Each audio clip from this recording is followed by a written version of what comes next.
bom dia na paz de nosso Senhor e Salvador Jesus Cristo. Eu quero continuar aqui a nossa palavra, nosso devocional de hoje, baseado ou seguindo o raciocínio que nós começamos a falar no dia de ontem. Eu gostaria de destacar aqui, nos versos que nós vamos ler, o versículo de número 3. Diz assim: na verdade vos digo que aquele que não entra pela porta no curral das ovelhas, mas sobe por outra parte, é ladrão e salteador. Aquele, porém, que entra pela porta é o pastor das ovelhas. E a este o porteiro abre, e as ovelhas ouvem a sua voz, e chama pelo nome as suas ovelhas e as traz para fora.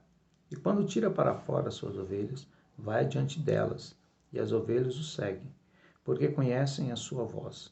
Mas de modo nenhum seguirão o estranho, antes fugirão dele, porque não conhecem a voz dos estranhos. Jesus disse-lhes esta parábola, mas eles não entenderam aquele que ia lhes dizer. O versículo 3, ele tem uma particularidade para nós analisarmos como filhos de Deus, como igreja e como cristãos. Diz assim: a este o porteiro abre as portas, eles ouvem a sua voz, elas ouvem a sua voz.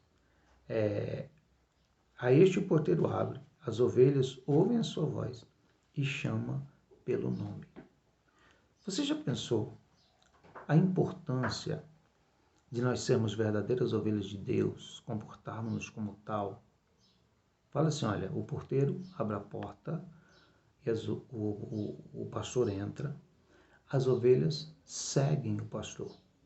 O pastor é Cristo. Nós estamos seguindo Jesus mesmo? Mahatma Gandhi falou assim: eu admiro o vosso Cristo, mas não admiro o vosso cristianismo. Por que ele disse isso? Porque nós, na maioria das vezes, não parecemos com Jesus, não temos a atitude que Jesus tem. Às vezes nós somos crentes, somos levianos nas nossas posições, somos facilmente manipulados, ou somos facilmente influenciados a praticarmos e fazermos coisas que não é do nosso convívio, que não é do nosso normal, que não é da nossa cultura cristã de fazer. Aí Mahatma Gandhi diz assim: olha, eu admiro Jesus, perfeita doutrina, mas eu não admiro a forma que os cristãos seguem a Jesus. Olha bem, nós podemos ser da classe seleta daqueles que Jesus chama pelo nome. Fala assim, olha, eles o ouvem e ele as chama pelo nome. Nós temos algumas pessoas na Bíblia que foram chamadas pelo nome, todas elas extraordinárias. Olha bem, talvez você se lembre de uma passagem bíblica que fala de um pequeno menino, ou de um pequeno profeta, ou de alguém que se tornaria um profeta no futuro, chamado Samuel. Como que Deus falou com ele? Deus falou com ele assim: Samuel. Samuel, correndo a Eli, não entendendo o que estava acontecendo, achou que Eli estivesse falando com ele. Ele disse: não te chamei, Samuel, volta e dorme de novo. Ele voltou, quando ele começou a dormir, a voz novamente chama ele pelo nome, chama Samuel.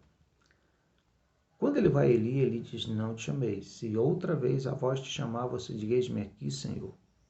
E foi o que Samuel fez, segundo a orientação do profeta ou do sacerdote Eli.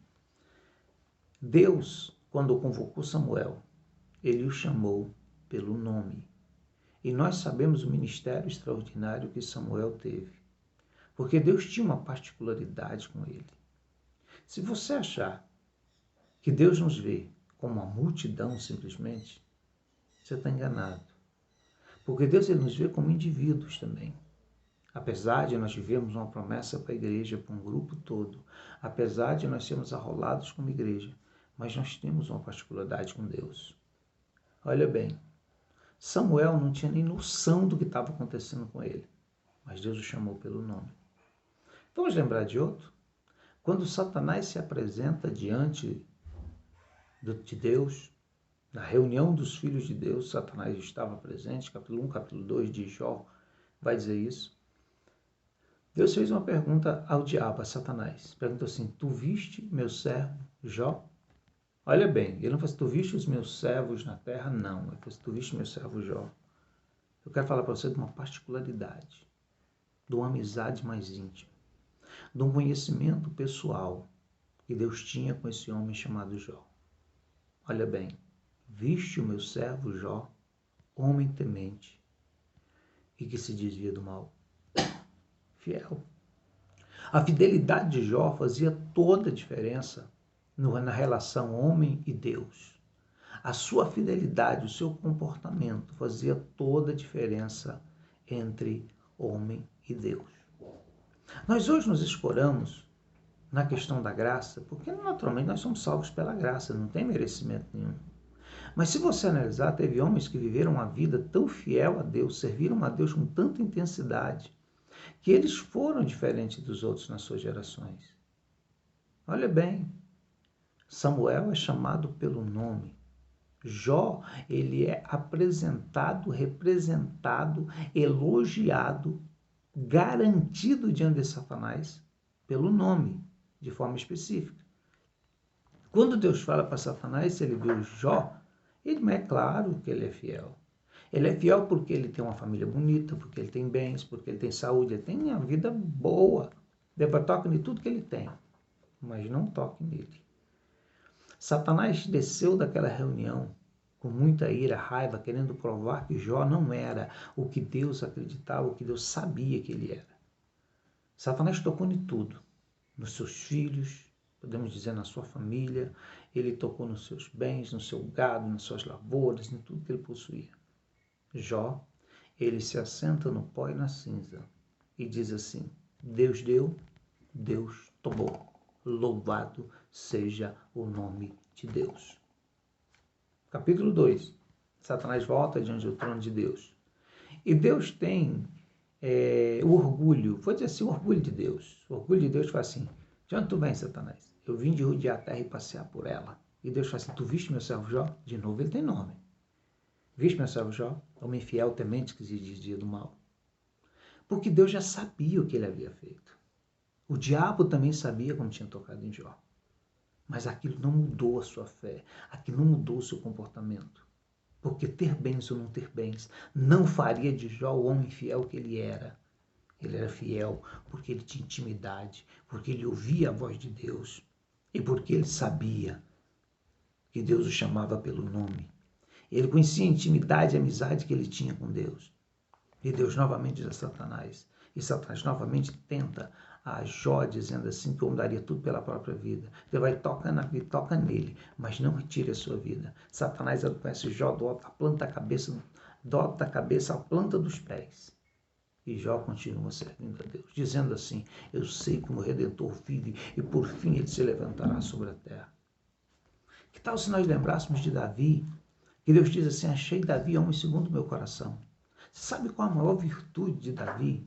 Qual das maiores qualidades que Davi demonstrou ao longo de toda a sua vida? Ele nunca se prostrou à idolatria. Ele nunca serviu a dois deuses. Ele nunca serviu a dois deuses. Ele nunca teve dois deuses na vida dele. Ele teve um único Deus todo o tempo. Você diz, pastor, como? Se ele cometeu adultério, se ele cometeu uma injustiça do homicídio, e Deus continua dizendo, depois de que perdoa ele, que ele é o homem segundo o coração de Deus. Porque ele nunca dividiu a sua adoração. Ele nunca dividiu o seu culto. Ele nunca repartiu a sua vida com outro tipo de servir, mas somente a Deus ele servia. E Deus diz, achei Davi, homem segundo o meu coração. Olha bem, quando Miriam e Arão se levantaram contra Moisés, Miriam era mal culpada porque ela manipulou Arão para fazer aquilo, por isso que ele não é tão condenado quanto ela. E ela disse a Arão, olha, nós somos profetas também, Deus fala através de nós e Deus abençoa o povo, nós somos também responsáveis nesse projeto que Moisés está vivendo, por que a glória é dele? Porque tudo é Moisés. Deus ouviu isso. Deus mandou Moisés chamá-los à frente da tenda e Deus deu uma resposta para eles. Olha, com o profeta eu falo através de visões e sonhos, mas com o meu servo Moisés eu falo boca a boca e cara a cara. Eu quero te dizer uma coisa, meu irmão. Se tu quer ser chamado pelo nome, seja ovelha de Jesus. Ovelha segue o pastor. E o que nós vemos hoje é muitas pessoas querendo que Jesus o siga. É muita gente achando que está maior do que Deus. Alguns tentando diminuir Cristo ao nível humano. Eu acho estranho quando eu vejo alguém chamar Jesus de você. Não que ele não seja você, mas ele é Senhor. Ele é Deus. E é nós que temos que segui-lo. De repente, os que formulam essa nova ideia de colocá-lo ao nosso nível estão achando que ele é simplesmente um servo que tem a obrigação de fazer coisas para alguém. Não, ele é Deus. Assim como o céu está mais alto que a terra, os pensamentos de Deus estão mais altos que o nosso. Assim como o céu está mais alto que a terra, a vontade de Deus está mais alta do que a nossa. Se você é ovelha, você tem nome diante de Deus. E quer saber de uma coisa? A Bíblia diz que quando tudo consumar, que nós estivermos na glória, nós vamos receber uma pedrinha branca. E com essa pedrinha branca, nós vamos receber um novo nome. Um nome que Deus vai nos dar. Mas pode ter certeza que Ele conhece o meu nome e o teu nome nós, hoje, porque nós somos ovelhas de Deus. Que Deus te abençoe, valorize isso e pense na importância de ser ovelha. Não seja bote, mas seja ovelha, porque ovelha segue o pastor. Que Deus te abençoe, em nome de Jesus.